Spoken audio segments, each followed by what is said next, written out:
Hey guys, welcome back to another YouTube tutorial with Blue Swift Axles. Today I'm going to be showing you guys how you can torque your U-bolt kit on your trailer with this torque wrench that has a 7/8 socket on it.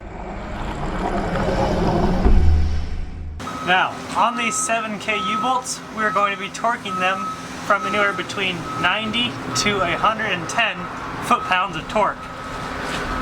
So I'll go ahead and set my torque wrench to about 100.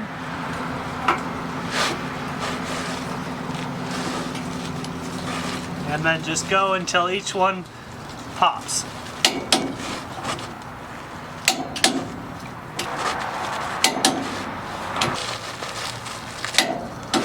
Once you've gone around once and you've gone until your torque wrench has popped, it's always good to go around one more time, just because on the first round you've been tightening them, and this time it just ensures that they're where they should be.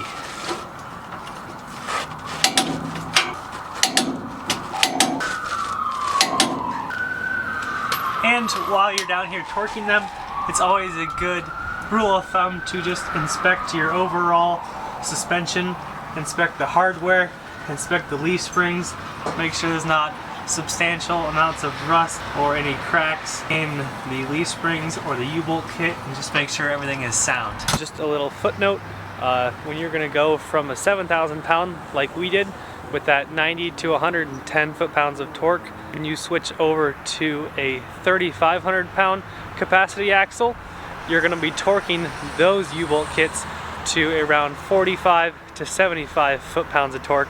Using the same 7/8 socket, it's just going to be torqued to a less foot-pound. Alright, and that wraps up today's video. Hope you guys enjoyed. Don't forget to like, comment, share, and subscribe, and we'll catch you in the next one.